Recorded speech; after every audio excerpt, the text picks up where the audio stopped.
Assalamu alaikum, dear students. Hope you are fine. In this video, we'll discuss the important questions for the subject of physics last day.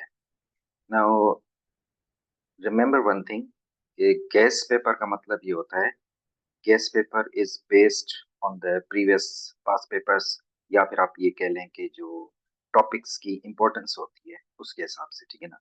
It doesn't mean कि आपके पास यही questions exam में आए। आपने इन questions की preparation करनी है, these are the important questions, ठीक है ना?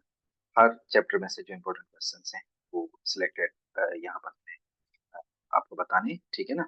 तो आपने इन क्वेश्चंस की प्रिपरेशन करनी है, तो इससे होगा कि आपका पेपर बहुत अच्छा हो जाएगा, ठीक है? So just take it as a preparation paper, ठीक है? चलेंगे, हम स्टार्ट करते हैं।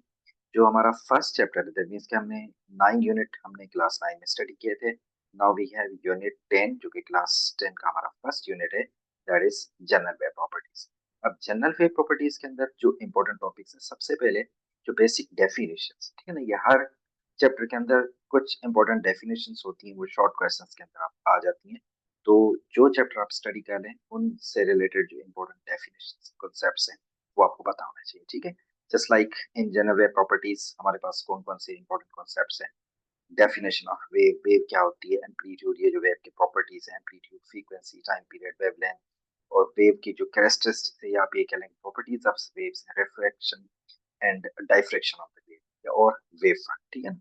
ये आपको बुक के अंदर पेज नंबर 2 से लेके 7 तक या थ्रू आउट चैप्टर आपको मिल जाएगी, ठीक हो गया? इनकी आप डेफिनेशंस आपको पता होनी चाहिए। इसके अलावा difference between transverse and longitudinal wave, ये भी बहुत इंपॉर्टेंट है, लेकिन बुक के अंदर ये ट्रांसवर्स और लॉन्गिट्यूडनल के वेव क्लियरली डिफरेंस नहीं दिया हुआ, दोनों को अलग से डिफाइन किया हुआ, दोनों की प्रॉपर्टीज डिफाइन की हुई है।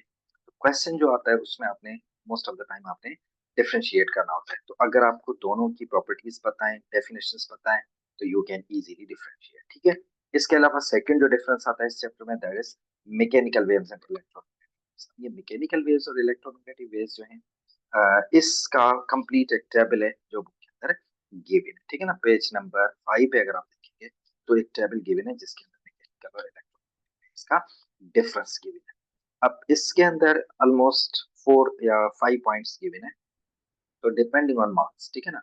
अगर आपके पास शॉर्ट क्वेश्चन आता है, 4 मार्क्स का क्वेश्चन आता है, तो 4 पॉइंट्स आर इनफ, ठीक है? इससे ज्यादा ठीक हो गया।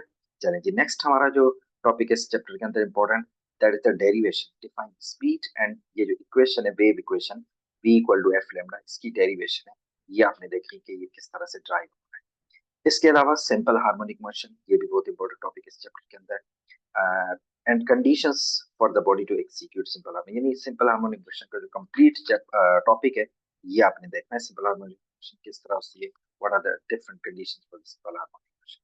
और लास्ट में हमारे पास जो एक सिंपल हार्मोनिक मोशन की एप्लीकेशंस गिवन है, जिसमें एक हमारे पास पेंडुलियम है और दूसरा बॉल एंड बाउल सिस्टम, ठीक है ना? ये दोनों है, तो इनमें से समटाइम्स कोई भी आ जाता है, समटाइम्स पेंडुलियम आ जाता है या फिर बॉल एंड बाउल आ जाता है, ठीक है? तो इनको आपने अच्छी तरह से देख लेना है, तो इससे होगा कि आपका चैप्टर अच्छी तरह से कवर हो जाएगा। अब आते हैं इस चैप्टर के न्यूमेरिकल्स के। देखिए, न्यूमेरिकल्स हर चैप्टर के अंदर दो टाइप्स के होते हैं। एक होते हैं हमारे पास वर्ड एग्जांपल्स जो बुक के अंदर ऑलरेडी सॉल्व्ड है, दूसरे होते हैं अनसॉल्व्ड न्यूमेरिकल्स, ठीक है ना?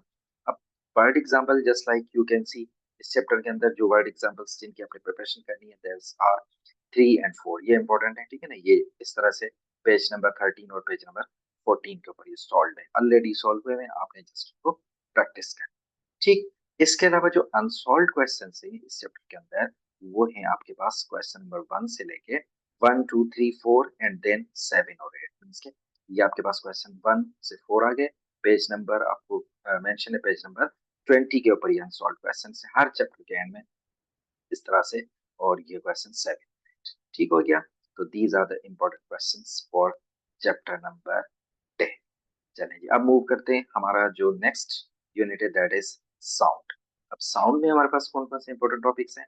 सबसे पहले अगेन वही जो बेसिक डेफिनेशन है, व्हाट इज साउंड, साउंड क्या होता है, sound intensity, noise pollution, echo, ultrasound, infrasonic and Audible frequency, जो डिफरेंट रेंजेस ऑफ फ्रीक्वेंसीज है, इनकी शॉर्ट शॉर्ट डेफिनेशन है, ये आपको पता होना चाहिए, ठीक है? इसके अलावा why does the sound requires a material for its propagation? Cite an experiment to prove this. इसमें आपके पास जो बेल जार एक्सपेरिमेंट गिवन है पेज नंबर 32 पे जस्ट आपने उस एक्सपेरिमेंट को डिस्क्राइब करना है जिसमें ये एक्सपेरिमेंटली प्रूव किया गया है कि साउंड जो है वो विदाउट मीडियम ट्रैवल नहीं करता। ठीक हो गया। नेक्स्ट हमारे पास है define speed of sound, describe the factors that affect the speed of sound. Speed of sound क्या होती है, सिंपल आपने डिफाइन करना है। उसके बाद दो मेथड बुक के अंदर की हुई है, ठीक है ना, कोई सा भी एक मेथड आपने देख लेना है। तो दूसरा इंपॉर्टेंट चीज ये कि फैक्टर्स कौन कौन से हैं जो साउंड की स्पीड को अफेक्ट करते हैं। तो देयर आर टू फैक्टर्स जिसमें हमारे पास टेम्परेचर और ह्यूमिडिटी आ जाते हैं, ठीक है ना, ये दो फैक्टर्स हैं जो कि स्पीड ऑफ साउंड को अफेक्ट करते हैं। ठीक हो गया। इसके बाद हमारी जो साउंड की कुछ प्रॉपर्टीज हैं, आप कह लें कि कैरेक्टरिस्टिक्स हैं म्यूजिकल साउंड के, लाउडनेस, पिच, क्वालिटी, ठीक है, इनको आपने डिस्क्राइब करना है। Differentiate between musical sound and voice, ये भी काफी दफा क्वेश्चन रिपीट हो चुका है। अब ये भी बुक के अंदर आपको एग्जैक्टली डिफरेंशिएट नहीं किया हुआ, दोनों का अलग से डिफाइन किया हुआ है। बट अगर आपको दोनों का पता है कि what is noise, what is musical sound, तो यू कैन इजीली डिफरेंशिएट, ठीक है ना। इसके बाद जो साउंड की एप्लीकेशन है, अल्ट्रासाउंड की इंडस्ट्री और मेडिसिन एप्लीकेशन, इनमें से कुछ एप्लीकेशन आप देख, सारी अगर नहीं याद होती तो डोंट वरी, कुछ एप्लीकेशन या शॉर्ट शॉर्ट में आप देख लें कि इनको हम किस तरह से यूज करें। ठीक हो गया। इसके बाद अगर हम न्यूमेरिकल्स की बात करें इस चैप्टर के, तो अगेन जो सॉल्ट एग्जांपल्स हैं इस चैप्टर के, एग्जांपल नंबर 1, 2 एंड 3, ठीक है ना, पेज नंबर भी मेंशन है, ये आपने सॉल्व करने हैं। इसके अलावा आपके पास इस चैप्टर के हैं ही 4 न्यूमेरिकल्स, पेज नंबर 40 पे वो न्यूमेरिकल्स आप चारों देख लें, बहुत ही सिंपल न्यूमेरिकल्स, ठीक है, 3 ही हो गए और ये लास्ट न्यूमेरिकल। ठीक हो गया। चलिए अब मूव करते हैं हमारा जो नेक्स्ट यूनिट है, that is electromagnetic, electromagnetic spectrum, यानी यूनिट नंबर 12 जो है। अब इसमें जो हमारे पास अगेन इंपॉर्टेंट जो डेफिनेशन है, स्पेक्ट्रम क्या होता है, इलेक्ट्रोमैग्नेटिक स्पेक्ट्रम हम किसको कहते हैं, सनबेड्स क्या होता है, फ्लोरेसेंट, स्टेलाइजेशन, ये भी आपको पेज नंबर 49 50, ठीक है ना।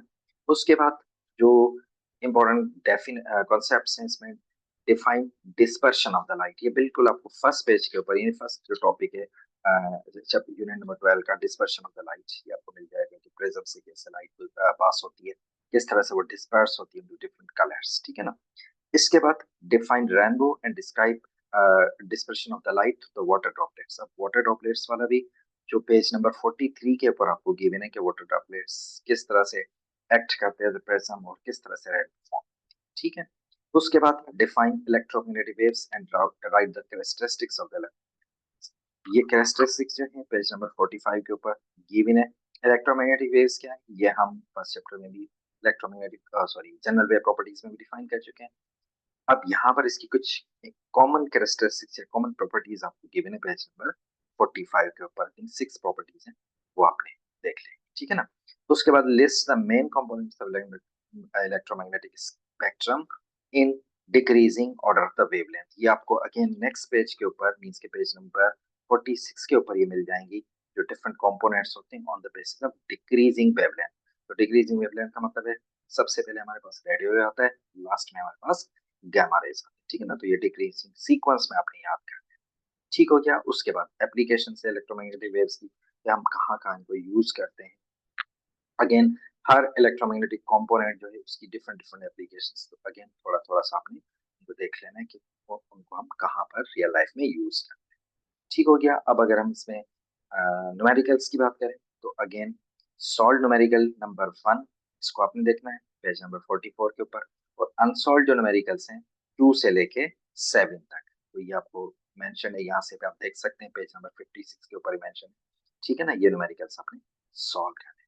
अच्छा, वन मोर थिंग, आप क्वेश्चन सॉल्व करें, कोई भी डिफिकल्टी होती है तो यू कैन आस्क, ठीक है ना, कमेंट्स में भी पूछ सकते हैं, या फिर मेरा व्हाट्सएप नंबर भी गिवन है, यहाँ से भी आप पूछ सकते हैं अगर आपको किसी भी क्वेश्चन में, किसी भी क्वेश्चन को सॉल्व करने में कोई डिफिकल्टी, ठीक है। चलें जी, नेक्स्ट हमारा जो है यूनिट है that is geometrical optics, unit number 30। अब ज्योमेट्रिकल ऑप्टिक्स में अगेन सबसे पहले हमारे पास डेफिनेशंस आ जाती हैं, focal length, principal focus, radius of curvature, critical angle, prism, optical fibre, power of lens, magnification, ठीक है ना। उसके बाद what is the reflection of the light, reflection of the light क्या होती है, also state the laws of reflection, यानी reflection along with the laws, ये पेज नंबर 58 पे आपको मिल जाएंगे। नेक्स्ट जो टॉपिक है that is refraction of the light, reflection जो है ये स्टार्ट में, उसके बाद मिरर की क्वेश्चन है, मिरर के टाइप्स है, उसके बाद हमारे पास है रिफ्रैक्शन का टॉपिक, ठीक है ना। तो इसमें भी है रिफ्रैक्शन और उसके जो लॉज ऑफ रिफ्रैक्शन, ये आपने देखना है पेज पर 62 के ऊपर आपको मिल जाएंगे, ठीक है।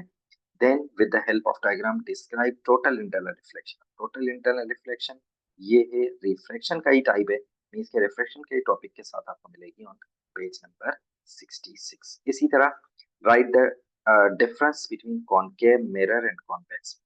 अब ये जो बुक के अंदर कॉनकेव और कॉन्वेक्स मिरर है, ये पेज नंबर 60 के ऊपर आप देखेंगे लेफ्ट में जहाँ पे लिखा होता है डू यू नो, ठीक है ना, मतलब टॉपिक से हट के थोड़ा सा, तो वहां पर आपको मिल जाएगा डिफरेंस बुक के अंदर ये भी है। जबकि रियल एंड वर्चुअल इमेज का जो डायरेक्टली डिफरेंस है वो बुक के अंदर गिवन नहीं है, ठीक है ना।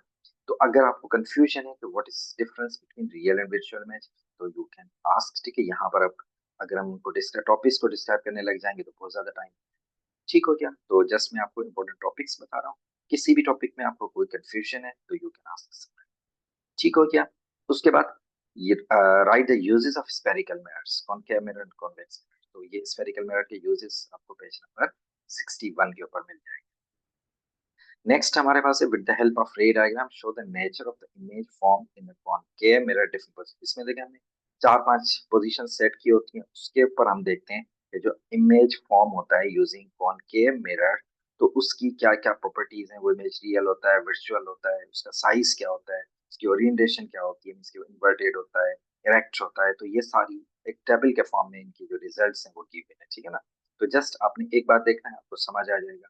जैसे जैसे हम पोजीशन वेरी करते जाते हैं, इमेज की जो प्रॉपर्टीज है या इमेज की जो पोजीशन है वो भी उस हिसाब से चेंज होती है, ठीक हो गया।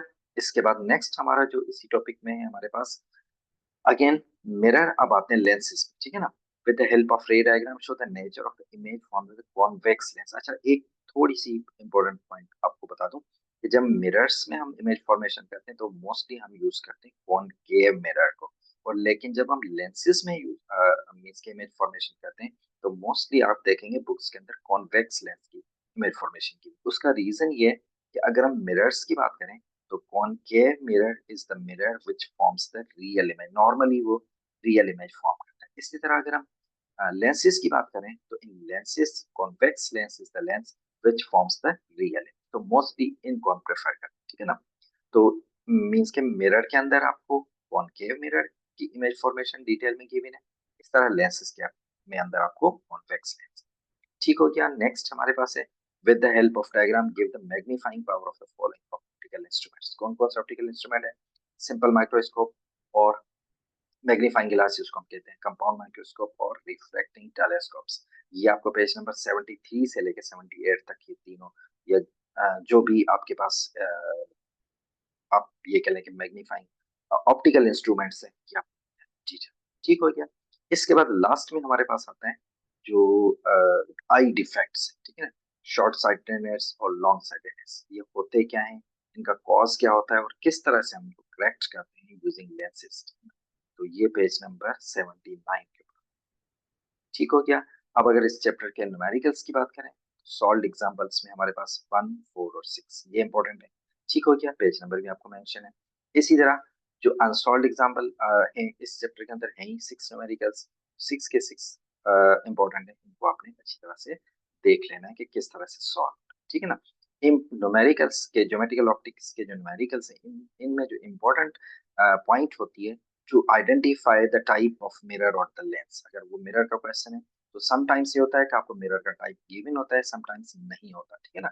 तो आपने प्रॉपर्टीज से आइडेंटिफाई करना होता है कि whether it's a concave mirror और कॉन्वेक्स मिरर। सिमिलरली लेंसेज में भी इसी तरह अपने लेंस की प्रॉपर्टीज से आइडेंटिफाई करना होता है कि आपने कॉनकेव लेंस यूज कर रहे हैं कॉन्वेक्स, बिकॉज जब आप मिरर इक्वेशन आप यूज कर रहे होते हैं तो मिरर इक्वेशंस के जो पैरामीटर्स हैं, जिसमें पी जो है ऑब्जेक्ट पोजीशन होती है, position of the object from the lens या मिरर, वो तो रियली होती है, वो हमेशा पॉजिटिव होते हैं। लेकिन अगर हम फोकल लेंथ और इमेज जो फॉर्मेशन होती है, इमेज की जो पोजीशन होती है लेंस या मिरर से, वो डिपेंड करती है टाइप ऑफ मिरर, ठीक है ना।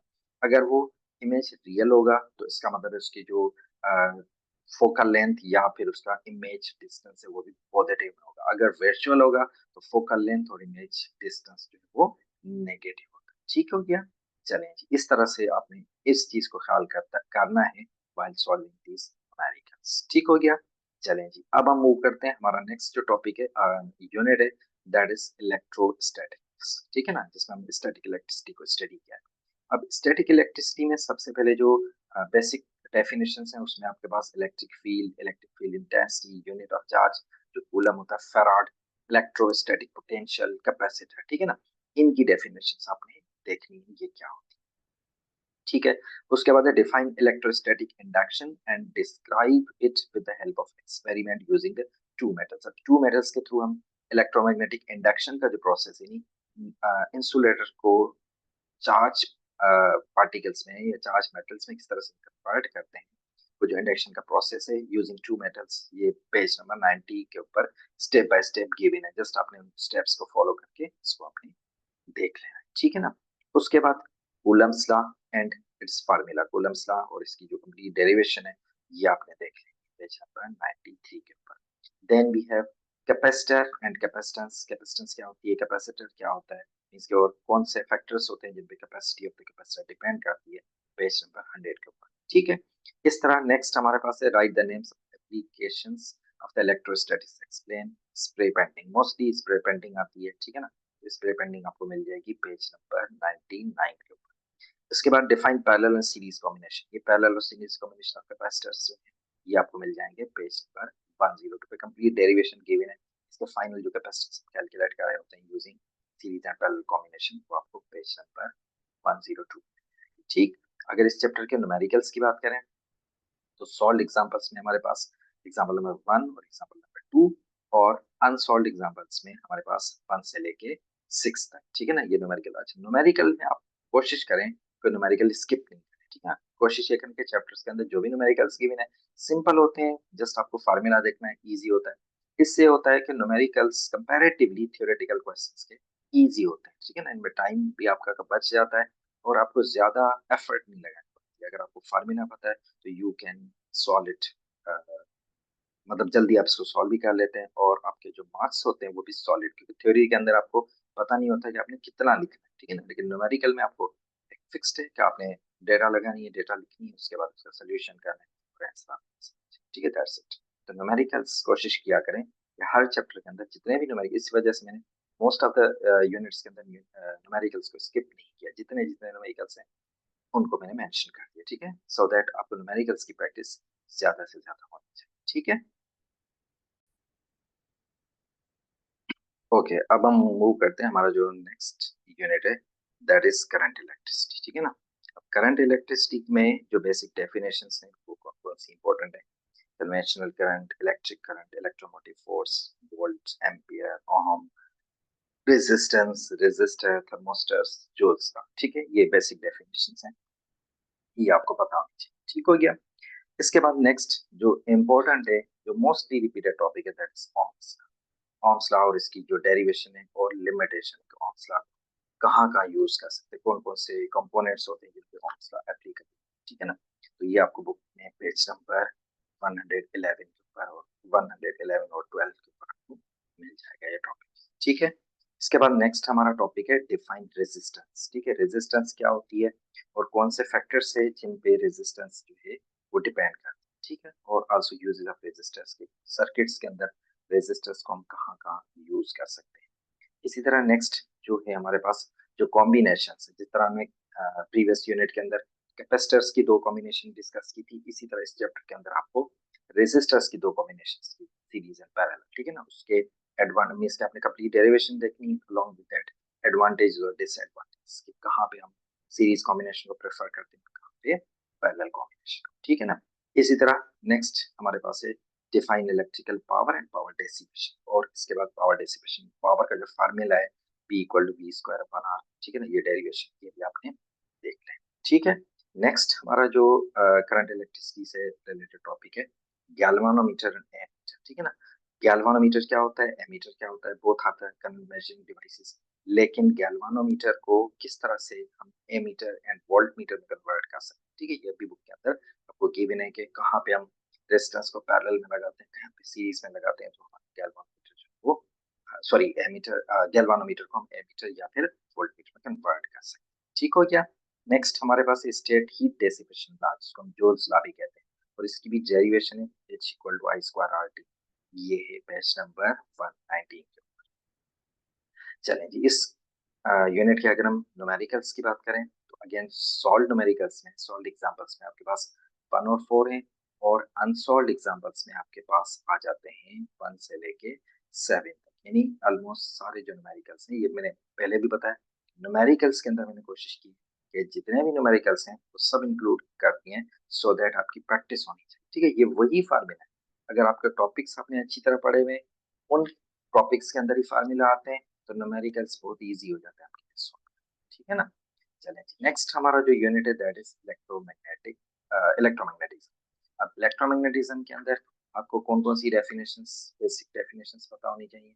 मैग्नेटिक फील्ड क्या होती है, राइट हैंड रूल किस तरह से, राइट हैंड रूल कहाँ पर यूज करते हैं, magnetic field induction, electromagnetic induction और म्यूचुअल इंडक्शन। ठीक है ना।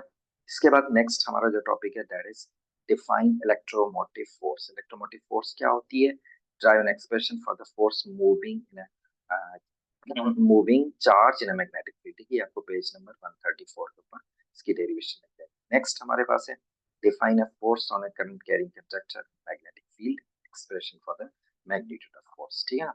इस तरह नेक्स्ट हमारे पास टॉपिक है, ये कंसेक्यूटिव टॉपिक्स। ठीक है, describe the turning effect on a current carrying while in a magnetic field. Next हमारे पास है Faraday's law of electromagnetic induction, और क्या होता है फैराडेज लॉ, और फैक्टर्स कौन से जिनमें मैग्नीट्यूड ऑफ जो इंड्यूस्ड ईएमएफ होता है वो डिपेंड करता है। ठीक है, ये आपको पेज नंबर 142 के।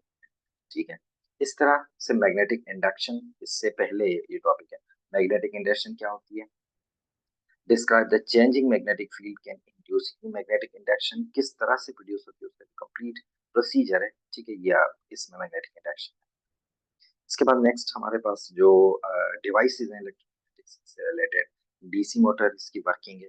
इसके अलावा हमारे पास लेंसेज लॉ, ठीक है ना, Lenz law of electromagnetic induction, और एसी जनरेटर। ठीक है, डीसी मोटर और एसी जनरेटर, इनमें से मोस्टली कोई एक क्वेश्चन आ जाता है, इसका वर्किंग प्रिंसिपल किस तरह से, डीसी मोटर या फिर एसी जनरेटर का।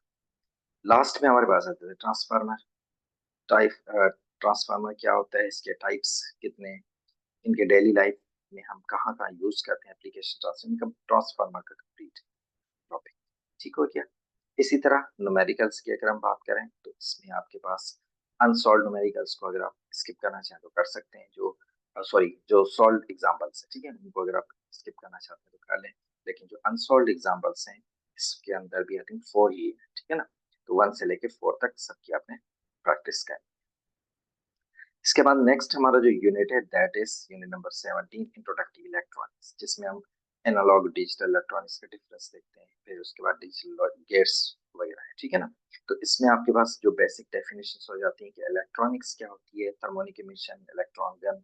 ठीक है, इसके बाद difference between analogue and digital electronics, ये पेज नंबर 159 के ऊपर एक कंप्लीट टेबल गिवन है जिसमें आपको डिफरेंस डिजिटल और एनालॉग इलेक्ट्रॉनिक्स गिवन। ठीक है ना, उसके बाद deflection the electron, electric and magnetic field, ये दोनों फील्ड्स के अंदर आपको इलेक्ट्रॉन की डिफ्लेक्शन के, इलेक्ट्रिक फील्ड के अंदर इलेक्ट्रॉन किस तरह से डिफ्लेक्ट होता है और मैग्नेटिक फील्ड के अंदर किस तरह से डिफ्लेक्ट होता है। ठीक है, ये पेज नंबर 162 से लेके 164 तक आपको। उसके बाद नेक्स्ट हमारा जो टॉपिक है that is cathode ray tube, cathode ray oscilloscope. इसका जो फंक्शन है वो कैथोड रे ऑसिलोस्कोप किस तरह से फंक्शन करती है, या कैथोड रे ऑसिलोस्कोप ये कौन कौन से पार्ट्स होते हैं, ये आपने देखना। ठीक है, शॉर्ट में ही देखना है, जस्ट उन पार्ट्स का फंक्शन आपको पता होना चाहिए, कौन सा पार्ट से इलेक्ट्रॉन गन है या फिर जो डिफ्लेक्शन हमारे पास बीम्स होती है उनका क्या पर्पस होता है, ये आप देखना है। ठीक हो गया। नेक्स्ट हमारे पास डिजिटल इलेक्ट्रॉनिक्स आ जाती है, logic gates and types of logic gates with truth table. ठीक है, 4-5 लॉजिक गेट्स गिवन है, सिंपल है, बहुत ही सिंपल है, एक बार आप देखेंगे आपको समझ आ जाएगा logic gates along with their symbols और उनकी जो ट्रूथ टेबल है। ठीक है ना, ये आपने देखा। ठीक हो गया। इसी तरह नेक्स्ट हमारा जो यूनिट है unit number 18 that is about the information and communication technologies. ये चैप्टर आप ये समझ लें कि फिजिक्स से ज्यादा कंप्यूटर से रिलेटेड। अब इस चैप्टर में आपके पास ये बहुत ही इजी चैप्टर है, आप एक बार पढ़ेंगे आपको समझ आएगा। ठीक है ना, इसमें सबसे पहले आपने आईसीटी इंफॉर्मेशन कम्युनिकेशन टेक्नोलॉजी क्या होती है, flow of information, primary memory, secondary storage devices, internet. Sorry, ये पेज नंबर 64 नहीं है, ये बाय मिस्टेक हो गया। ये आपको पेज, आई डोंट रिमेम्बर कौन सा पेज है, बट आपको थ्रू आउट चैप्टर ये डेफिनेशन मिल जाए, ठीक है ना। इस तरह से नेक्स्ट जो इस चैप्टर के अंदर इंपॉर्टेंट टॉपिक है that is what is the information technology, describe the components of CBIS, computer based information system. जो इसके कंपोनेंट्स तीन चार वो आपने देख लेने पेज नंबर 80 के ऊपर। इस तरह नेक्स्ट जो इंपॉर्टेंट टॉपिक है that is right the important parts of the communication system. Communication system page number 181 पे आप देखेंगे, आपको एक डायग्राम गिवन है जिसके उस डायग्राम के थ्रू कम्युनिकेशन सिस्टम के जो कंपोनेंट्स हैं वो आपको एक्सप्लेन किए गए, ठीक है ना। उन components along with their function, components का कौन कौन सा फंक्शन होता है ये आपने देख, ठीक हो गया। नेक्स्ट हमारे पास है describe transmission of the radio waves through space. ये भी आपको पेज नंबर 183 के ऊपर मिल जाएगा। जो रेडियो वेव्स होती हैं ट्रांसमिशन किस तरह से होती है, कौन से मैकेनिज्म को फॉलो करती हैं ट्रैवलिंग थ्रू द स्पेस, ठीक हो गया। इसके बाद नेक्स्ट हमारा है name the different information storage devices and describe their use. Information storage में हमारे पास जैसे हार्ड डिस्क के, CD रोम है, फ्लॉपी पहले जमाने में यूज होती थी, फ्लैश ड्राइव है, ठीक है ना। इसके अलावा हमारे पास जो ऑडियो कैसेट्स हैं ये सारी डिवाइसेस हैं। तो आप ये समझ लें कि ये कंप्यूटर से ज्यादा रिलेटेड है, आप एक बार पढ़ते जाएंगे ये वही इंफॉर्मेशन होती है, वही चीजें जो हम अपनी रियल लाइफ में यूज कर रहे होते हैं। तो this is quite easy chapter, ठीक हो गया। इसके बाद describe data management monitoring control, ये भी आपको पेज नंबर 190 के ऊपर मिल जाएगा कि डेटा मॉनिटरिंग किस तरह से होती है, उनका कंट्रोल, डेटा मॉनिटरिंग कंट्रोल किस तरह से होता है, कौन सी ऑर्गेनाइजेशन में यूज होती हैं, कौन कौन से प्रोसीजर या कौन कौन से सॉफ्टवेयर हम यूज करते हैं डेटा मॉनिटरिंग कंट्रोल, ठीक हो गया। चलें जी, नेक्स्ट हमारा जो यूनिट है that is unit number 19 that is about the atomic structure. ये भी बहुत ही सिंपल यूनिट है, ये आप समझ लें कि फिजिक्स से ज्यादा केमिस्ट्री से रिलेटेड ऑलमोस्ट वही सारी चीजें इसमें डिस्कस की गई हैं जो आप बेसिक केमिस्ट्री के अंदर पढ़ते हैं, ठीक है ना। क्या क्या है इसमें, सबसे पहले एटॉमिक, एटम क्या होता है, number, atomic number, atomic mass, nuclide, isotopes, वही सारी चीजें जो हम ऑलरेडी केमिस्ट्री के अंदर पढ़ चुके हैं, ठीक है ना। इसके बाद डिस्क्राइब स्ट्रक्चर ऑफ एटम और right the main features of the Rutherford atomic model. ये और जो लास्ट वाला टॉपिक है ये दोनों अल्फा स्कैटरिंग एक्सपेरिमेंट, ये अल्फा स्कैटरिंग एक्सपेरिमेंट के रिजल्ट्स के बेसिस पर ही रदरफोर्ड की जो आप ये समझ लें फाइंडिंग्स है, तो ये दोनों टॉपिक्स आप समझ लें कि एक ही टॉपिक के अंदर कवर होते हैं, ठीक है ना। एग्जाम में मोस्टली अलग अलग आते हैं बट पढ़ेंगे आपको एक ही टॉपिक के अंदर ये दोनों चीजें मिल जाएंगी, ठीक है। इन चैप्टर्स के आते हैं 6, 17, 18 और 19, इन तीनों चैप्टर्स के अंदर न्यूमेरिकल्स गिवन नहीं है।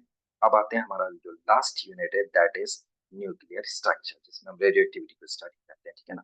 इसमें आपको डेफिनेशंस, ये थोड़ा सा लेंदी चैप्टर है, इसमें डेफिनेशंस कौन कौन सी हमारे पास आ जाती हैं, न्यूक्लियर फिजिक्स क्या है, रेडियो एक्टिविटी क्या है, ionisation, penetrating power, nuclear transmissions, half life, radioactive dating या जिसको हम कार्बन डेटिंग भी कह रहे होते हैं, रेडियो आइसोटोप्स, न्यूक्लियर रिएक्टर्स और बैकग्राउंड रेडिएशन, ठीक है ना। ये बेसिक बेसिक डेफिनेशंस आपको पता होनी चाहिए।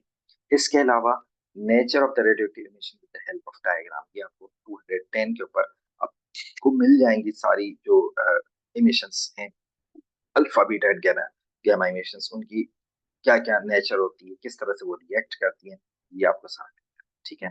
नेक्स्ट हमारे पास जो अल्फा, इनकी जो इक्वेशन है अल्फा डी के बीटा के अंदर हमारे पास टू टाइप्स के डीके होते हैं, beta positive and beta negative decay. इनकी एग्जांपल्स के साथ आपने देखा है जब अल्फा पार्टिकल किसी भी रेडियोएक्टिव एलिमेंट से रिलीज होता है तो उस एटम के ऊपर क्या असर होता है, क्या इम्पैक्ट होता है उसके एटॉमिक नंबर और एटॉमिक मास के ऊपर। सिमिलरली बीटा पार्टिकल्स के अंदर दोनों में बीटा पॉजिटिव और बीटा नेगेटिव डीके से रेडियोएक्टिव एलिमेंट पे या उस एटम पे क्या चेंज आती है वो अपनी इक्वेशंस के थ्रू, इसके एग्जांपल्स के थ्रू आपने देखा, ठीक हो गया। लास्ट में हमारे पास है जो इसकी एप्लीकेशंस हैं रेडियो आइसोटोप्स की मेडिसिन, एग्रीकल्चर और इंडस्ट्री, ठीक हो गया। चलिए जी, इसके बाद हमारे पास न्यूक्लियर स्ट्रक्चर में आ जाता है न्यूक्लियर फिशन एंड फ्यूजन, है ना। ये दो प्रोसेस हैं जिसको हम न्यूक्लियर रिएक्शंस कहते हैं। न्यूक्लियर फिशन और फ्यूजन क्या होते हैं, चेन रिएक्शन क्या होता है, ये सारा डायग्राम्स के थ्रू आपने एक्सप्लेन करना है, ये भी पेज नंबर 223 पे आपको गिवन, ठीक है। लास्ट में हमारा है हैजर्ड्स एंड सेफ्टी मेजर्स। तो हैजर्ड्स कौन कौन से हो सकते हैं, सेफ्टी मेजर्स पहले आप सब नहीं याद करें, उसमें से कुछ जो इंपॉर्टेंट है तीन चार आप याद कर लें। What are the safety measures we can take while dealing with the radioactive isotopes या रेडियोएक्टिव मटेरियल्स, ठीक हो गया।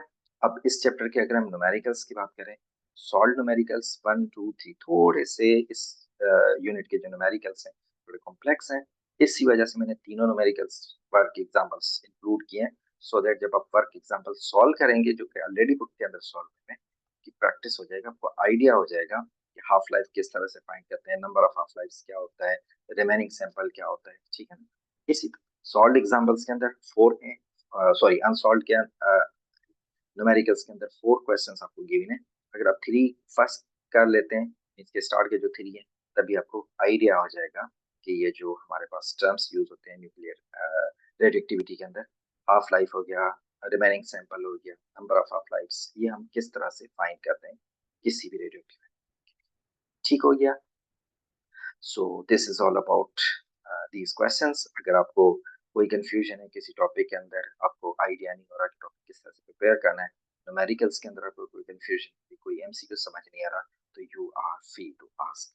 ठीक है, अल्लाह हाफिज, हैव अ नाइस डे।